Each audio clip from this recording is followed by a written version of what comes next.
Yep, pretty much. And that's what makes it such a powerful deck. And that's what made this tournament really revolve around the Winota list. Even though it's not the most played deck, it really had the biggest thumbprint on it.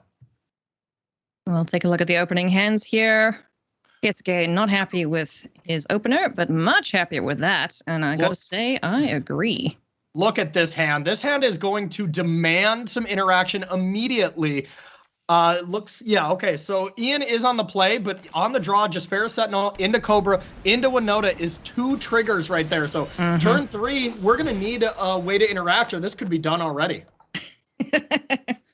For sure, Sato would love that, as his Zagoth Triumph is drawn off the top of the library here for Ian. Doesn't have any 2-mana interaction, just that Omen of the Sea in hand, so Keisuke's got to be feeling pretty good so far. And look at this. Here's that Cultivate turn. Right now, Ian doesn't really have anything else, but even if we draw something, you just still are pretty priced in to cast Cultivate. That's what's going to happen, and then we are already going to get the so-called nut draw from Winota, getting 2 triggers on turn 3.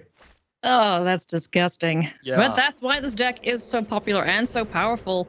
Ian is going to take a big old beating to the face, and he's just got to hope that Winota doesn't get the Kenriths and the Blade Historian, because that could pretty much be lights out for him. It really could be. This could be over right here. You really want Kenrith to be 1 card lower here for Sato, but still not a horrible draw for next turn. Can he get back in the deck, man? All right, let's see what he finds. It's another Winota. There's an Elite Spellbinder. Not terrible. Not great either. And I'm going to take a quick squiz here. What are we taking? There's Binding the Old Gods. That threatens to kill something. Threatens to kill something. That would deal with Winota. Elder Gargaroth is the biggest creature, so that one is pretty tough to get through. But if you can leave your Winota alive so you can get more triggers for next turn, why not? Relatively bad hit here for Sato. No real Blade Historian or Kenrith, but still, look at this amount of damage that just went through. This is going to be so hard for Birrell. Yeah, this is a real tough cookie to crack here, as Ian is left looking at a hand that seems pretty darn good in most instances. But in this case, Elder Gargaroth can gain some life if it's on the battlefield. It can block one of the flyers or Winota, depending on what happens here. So as it looks, it seems like Gargaroth can come into play, block Winota, gain 3 life, and then 3 damage is already coming through. So Sato will need to relatively get a good hit here. But if you get 2 creatures, you get 2 Spellbinders, you get you get Kenrith and Blade Historian, or even just Blade Historian, and this game is over. Let's see. Ian is preparing the good game, the pre-GG. You can call it that, as this next turn is gonna hurt. There's also the Hydra land that can jump up and add to Ian's woes, and another trigger for Winota. I mean, at this point, he doesn't really have to even attack with Winota, just YOLO and see what happens, but we're gonna go all extra trigger. in full tilt. And wow. Turn 4, and you dead. You're dead. Ian would most likely like to object to this attack, but unfortunately not going to be able to work here for the lawyer. Overruled, says the judge, as there's the Blade Historian, and that is all but gonna wrap it up. You can gain some life here, but it's not gonna be enough. Card draw, let's take a look. Wolfwell Haven would have been the next draw for Ian, but we're gonna go to game number 2. Wow. Blink and you'll miss it, magic.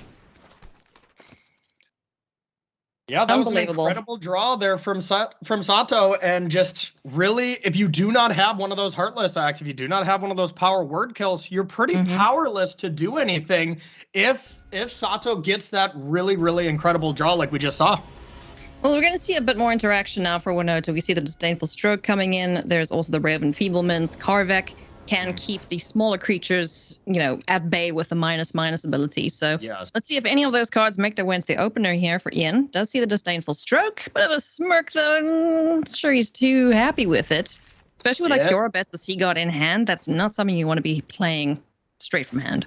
Yep, agreed. This hand is pretty good though for Birrell if we get that 3rd land to be able to cultivate, but we just saw the cultivate play on the play. Didn't really work out for Birrell last game, but this one does have a little bit more interaction. But a Multi 5 there for Sato. You know what? It's kind of okay, considering he's got 2 Ranger classes and he's got Khadgar. Yeah, it's definitely not bad. It's not an awful Multi 5, but Sato would probably not agree with that being okay. Oh dear. There is a Clothis. That card is so difficult to deal with if you can't counter it. Agreed. Normally you think Clothis in a matchup like against Sultai Ultimatum where they do these giant over-the-top threats not being that impactful, but it's just so hard to actually deal with. And post-board, these Sultai Ultimatum decks just turn into an even more of a control deck against these Winota strategies. So it's not crazy to think that Clothis, if it lands next turn, could deal something like 10, 12 damage over the course of the game. Yeah, I mean, well, there's nothing that Ian can do to prevent that from hitting the board. So we might just see a turn 3 cultivate once again and hope he's not dead this turn. Yeah. And this one is not really set up where Winota is a possible play. It is with land and then just casting it by tapping the Jaspera Sentinel, but that equals no triggers. So This one's pretty wide open, and Birrell's looking a lot better from this stage of the game than last game. Yeah, for sure. No Winota in hand. Not that Ian knows that, but like you mentioned, not really a threat of triggers hitting, and we'll have a chance to deal with it. Hopefully, if the draw lines up in his favor. So here we're going to see Clothis, God of Destiny, hit the battlefield, and should Polychronos ever end up in the graveyard, it's surely going to get munched on. Oh, yeah. Nice draw there in Elder Gargaroth. Okay. That was an excellent draw here. Yeah, Elder that's Gargaroth, super good. Elder Gargaroth, whenever these Winota decks are not going way over the top, is by far the best creature in the matchup, and Birrell is playing 4 of them, so puts a high equity on this card in the metagame.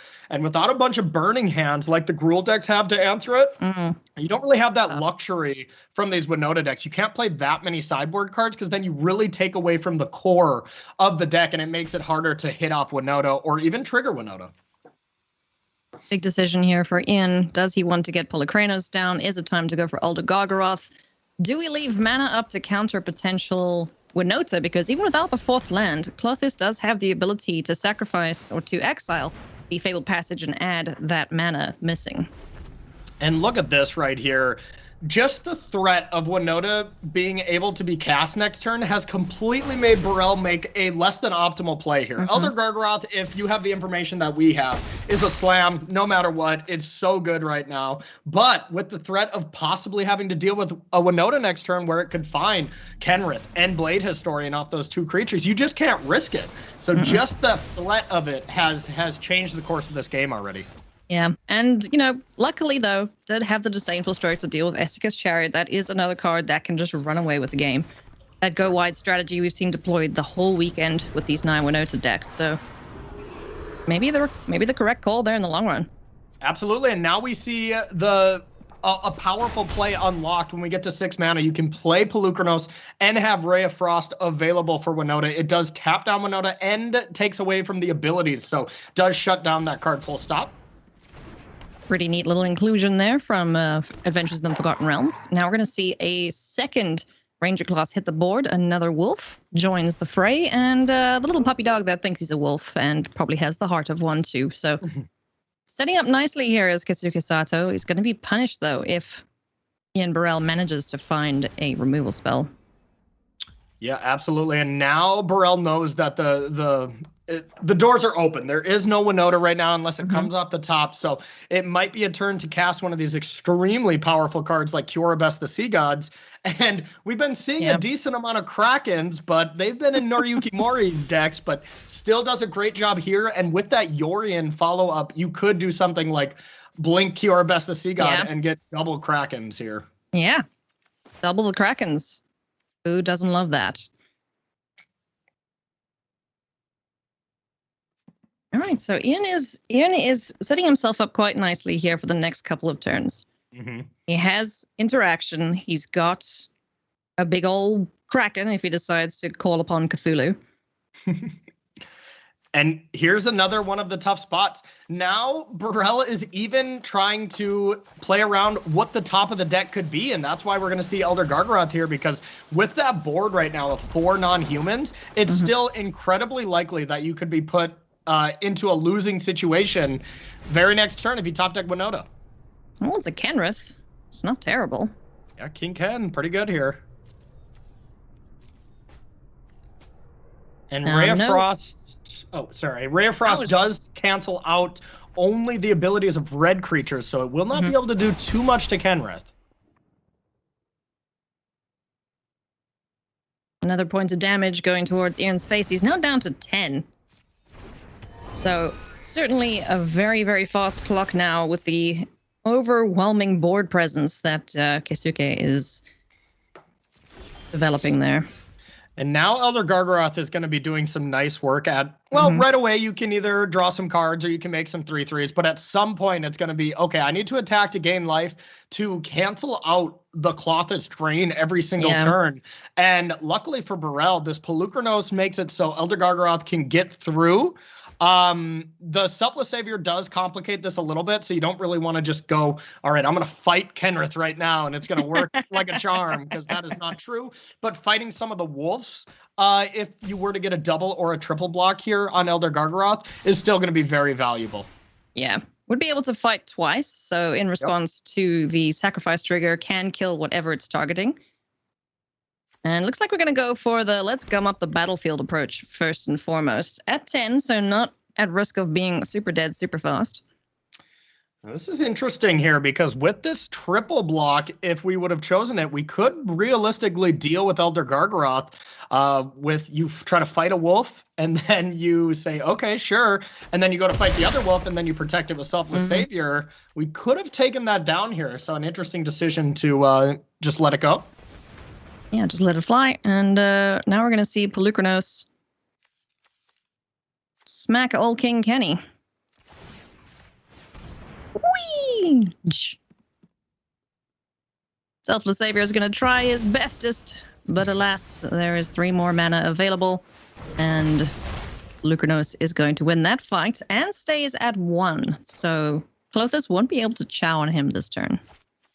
Yeah, really nice there with Polukranos just at 1. It's a lot better than being at 0, believe it or not, with that Yorion in hand to be able to reset it next turn and even have fight available with having access to 8 mana. Yeah.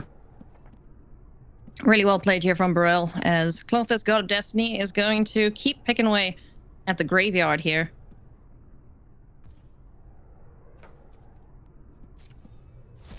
Two more life, 2 more damage. And a Prosperous Innkeeper is the draw, but we're going to go to level 3 on Ranger class, and now take a look at the top of the library. Just a pathway sitting on top here for Keisuke. Oh, hello. Binding is a nice one as well here. Really just an incredibly powerful hand here from Ian. And really any of these choices are extremely good. Elder Gargaroth cannot be taken down in combat. So now being able to generate more 3/3s, or if you're feeling scared at all, start gaining some life. Really powerful sequences here all around. Yeah, Elder Gargaroth is a house. And if you can't deal with it, it's going to run away with the game. And we're seeing that now. Finding the Old Gods can come down, can take care of one of the blockers if he wants to, can be flickered with Yorion, like you mentioned. So the world is now Ian's oyster.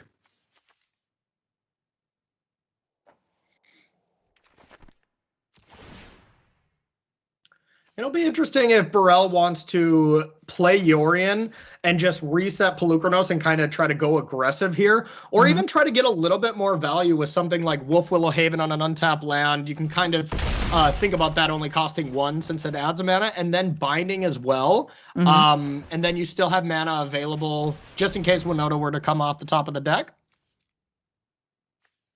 As we can see, there's no Winota, at least on top of the library, but 1 card deep. She might be hanging out. Finding the Old Gods is going to come down. 2 mana left up for Ray of Frost, and the 3rd level Ranger class is going to be dealt with. Okay, dealt with the ability to have a top deck Winota, so shutting that down a little bit.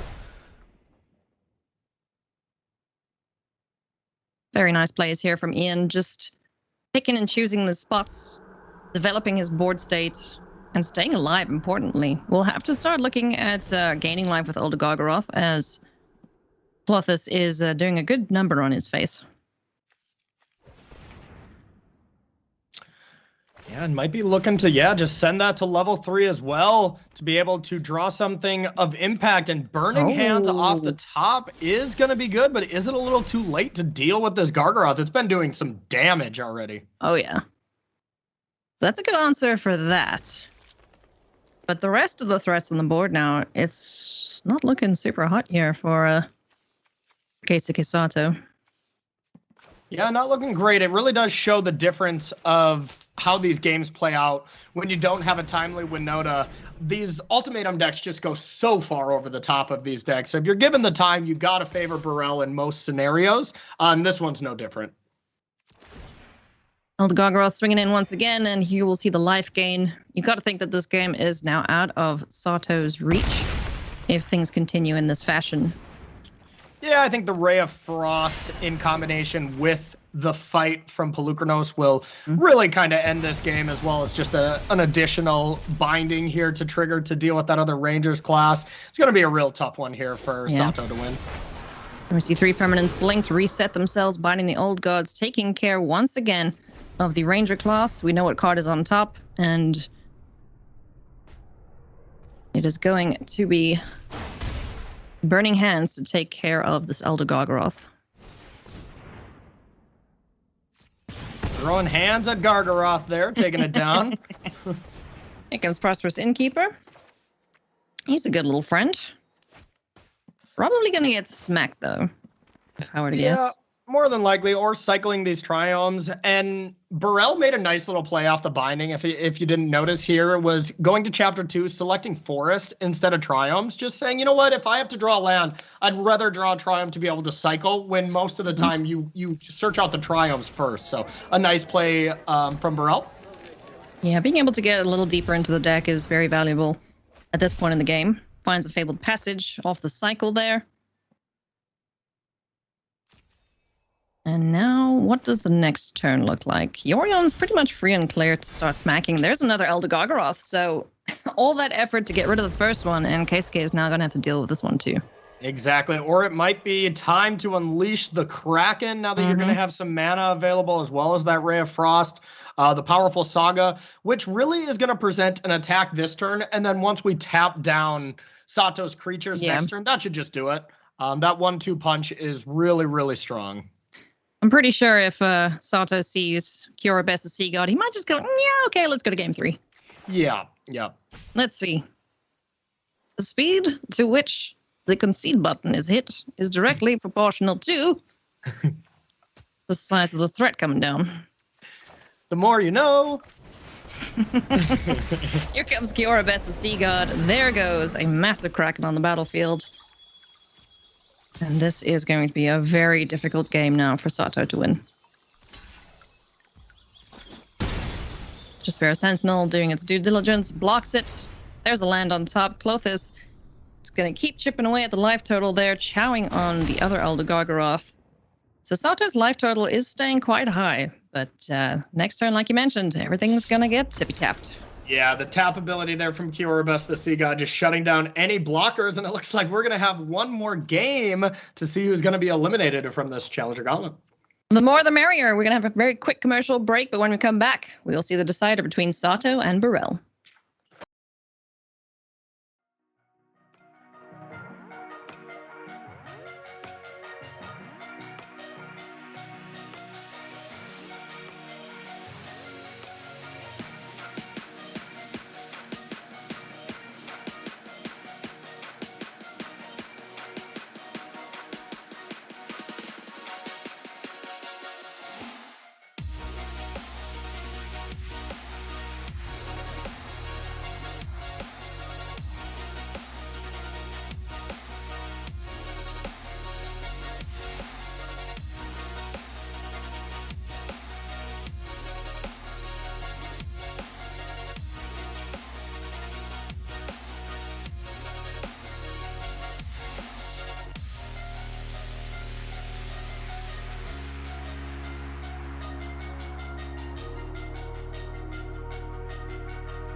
Welcome back to the Challenger Gauntlet. This is the last round of Eliminator matches. Keisuke Sato versus Ian Birrell. They are a game apiece, and we are about to jump into the decider. Ooh, Corey, what does Sato have to do here to wrap this up? Really has to have a curve like he did in that first game. Being something like that on the play is so hard for these ultimatum decks to deal with, where if both player has their best draw, Sato's gonna win. So we're not necessarily seeing that full stop from Sato's draw here, but it is still a pretty strong aggressive draw on the play. Just lacking the Winota. Yeah, no Winota, but setting himself up nicely for a turn 3 Etika's Chariot. We do see on the other side of things, Ian has some interaction. Has Pelaka Predation to go looking in hand. It's going to come down as a land, though. Has the Dwari Disruption to prevent any shenanigans. Yeah, the Dwari Disruptions are really good here, and they're going to be pretty well disguised if we start with a land and then, on the second turn, go with a blue source, because that could easily be an Omen of the Sea as well. And there is only these 2 Dwari Disruptions to play around, so it's really hard to play around it, and it's really frustrating when you get got by it. I was curious if he would just drop the Dwari Disruption as a land, and then maybe trick Keisuke into thinking, oh, it's fine. The path is clear. And with Sato playing Innkeeper as the way to crank out Azika's Chariot instead of, let's say, Lotus Cobra, it is a really big deal if you get Dwari Disruption as well, because then not only are you losing out on your 4-drop, you're losing out on a land as well. And we see these stops by Birrell that is trying to say, hey, I have Omen. That's it. So you jam your spell, please. Don't worry. It's totally fine. And there's the land. We could see a little bit of a small train wreck here, or does Sato play around it? I mean, if you see blue open mana, you're probably going to play around it. Nice play by Sato. Yeah, and you can see that. He's just like, oh, come on. You just had to fall into my trap and it would have been perfect. But no. Yeah, this really shows how Sato was just dominating with the standard deck here. And it just really has shown he knows how to play this deck, and he knows how to play it quite well. So here's a decision. Do you force the sacrifice on the treasure, or do you just let Spellbinder take one of the disruptions and try and hit with the second? I mean, at this point, it's kind of like cat's out the bag, right? You know that Keisuke will play around the Dwari Disruption from now on. No, the cat's actually in the chariot still, though, Ailey. But no, there's okay. No, I think it was at first, man. I think it was a very interesting choice to do it. And if Birrell actually had perfect information that there is no red land or any 4th land at all, I think Birrell would have decided to Dwari Disruption here, because now Dwari Disruption gets a lot worse. It's a known quantity. There's no way Sato's just going to be like, all right, well, I shouldn't say no way, because that is a lot of chariots. So it's like cat heaven over there. Yeah. Gotta love the kitty cats. And with this kind of battlefield, it is putting a heavy stress on Birrell to draw something like Shadow's Verdict here to be able to control this battlefield, because we've seen these games end where you just play a Winota, game ends. That's plan A. But plan B is attack with these, so-so creatures, put Ranger class to level 2 and diversify your converted mana cost to play around Extinction Event. And that's what Sato's doing right now. And he's doing an excellent job of it, for sure. Yeah. There's hardly any creatures in Birrell's deck. There's nothing to come up the battlefield here. Sometimes we'll see Valky on turn 2, but yeah, something like a Gargaroth here is really, really what Birrell wanted outside of Shadow's Verdict. Shadow's Verdict would have been the best play, but yeah, it just shows how different this game would have looked if we just jammed one of these chariots on turn 3 instead of this Elite Spellbinder, and now Birrell's in a really awkward spot, especially with all this information being face up. Yep.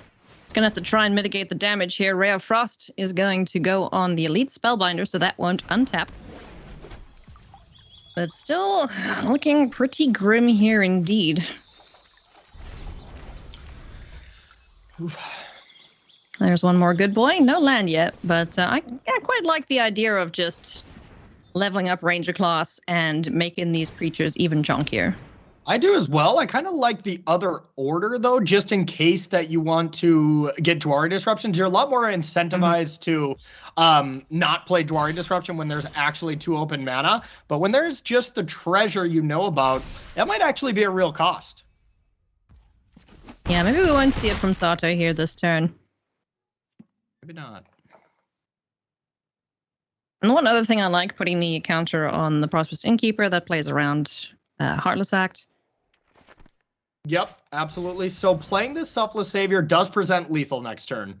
The layer would also do that, though, with the counter from Ranger class. So this is going to be the draw step of the tournament for Birrell. If we hit Shadow's Verdict, it's going to be very likely Birrell will be winning this game. But if we don't, this game can be over on the spot. Selfless Savior isn't safe from that. It's a Wolf Willow Haven. That's not gonna do it. Not it. And here's the thing with Soul Shatter. That is a good removal spell, but not when you have the highest converted mana cost creature locked down with Ray of Frost. Yeah. There's nothing that he can do here.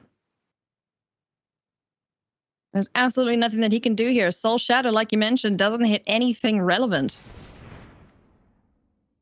There is one thing that we can do here. 1, 2, 3, 4, 5. We can make a wolf.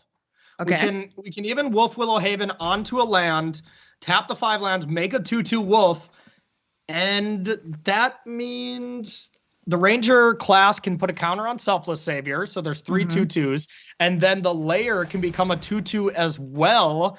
So it looks like we're still going to be able to fight another turn. Okay. It's not looking good still, though, so one more chance to draw the Shadow's Verdict and clear out this battlefield. He's going to need to find that so badly, but here comes the wolf.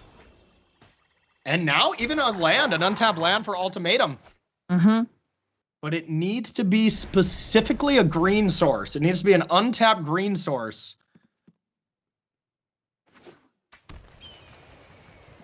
Oh my goodness me.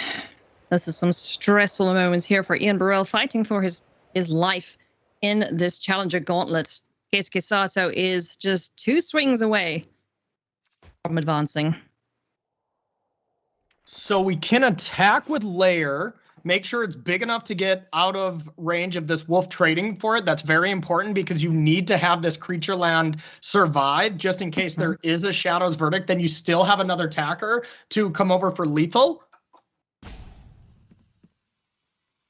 Same with Azeka's Chariot being held back. You know, that's something that wouldn't die to a Shadow's Verdict. Then you could play another one, crew it up, and attack. These lands are super sneaky.